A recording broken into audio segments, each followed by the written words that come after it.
Hello, I'm Moira Alderson with the BBC News. An independent panel in South Africa has found that President Cyril Ramaphosa may have committed serious violations of the constitution linked to a burglary at his farm. The findings have been handed to Parliament. Mr Ramaphosa has denied wrongdoing. Pumza Fulani reports from Johannesburg. While the recommendations of this panel are not binding and their scope was limited, they may pave the way for opposition parties to call for further investigations and, if found guilty, could lead to impeachment. The report, made up of 3 large volumes, raises questions around Mr Ramaphosa's submissions on why he had a large sum of forex on his farm, the delay in reporting the theft to proper police channels, as well as allegations of a cover-up. The latest leader of the Islamic State militant group has been killed less than 9 months after taking charge in what a spokesman said was combat with the enemies of God. In a message on Telegram, he said a new leader had already been selected. Here's Sebastian Usher on what little is known of Abu al-Hassan al-Quraishi. He was only in the role of leader since March this year. He made no public statements. He had no public profile. Any leader of IS now is by definition a diminished figure. And that's certainly true of the man who we hear has died. And we don't know anything, the details of how he died, exactly when he died, where he died. It might even be that he hasn't died. I mean, there are some analysts who are suggesting this could be a ruse just to take the spotlight off him. And the man who has replaced him, we know literally nothing about him either. In the statement, there was nothing released about his identity beyond a name, and the name is really a nom de guerre. A bill to prevent what President Biden says would be an economically devastating rail strike has been passed by the US House of Representatives. The draft legislation was backed by many Republicans as well as Democrats. Some unions have opposed a draft deal reached in September because it made no provision for paid sick leave.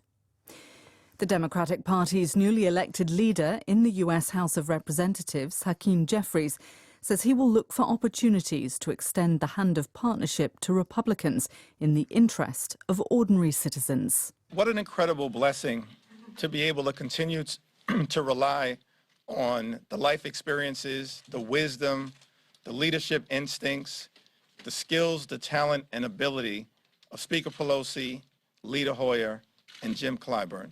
It's a blessing that we embrace. We stand on their shoulders and look forward to continuing to get things done for everyday Americans. Mr Jeffries will become the first black American to hold such a high-ranking position in Congress when he takes over from the outgoing Speaker Nancy Pelosi in January. BBC News.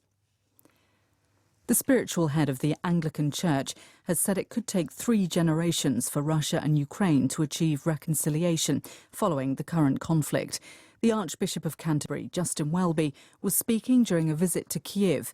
When asked if Ukraine's allies should provide it with arms, he responded that although this was a political question, weapons were, in his words, essential.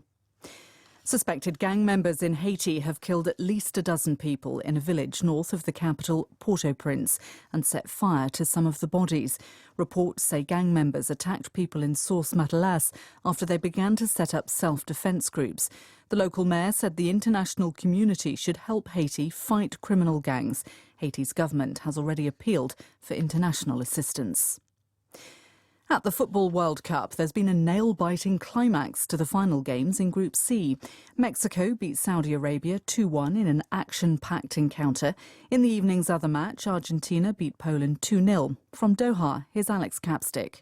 What a turnaround for Argentina. After the humiliating defeat to Saudi Arabia in their opening match, they finished top of their group. And considering what was at stake against Poland, this was a remarkably comfortable victory for one of the pre-tournament favourites, who dominated the match from start to finish.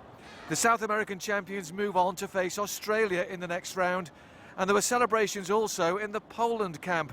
They qualified in second place on goal difference ahead of Mexico, who fell short despite a 2-1 triumph over Saudi Arabia. The British singer-songwriter Christine McVie, who was part of Fleetwood Mac, has died. She was 79.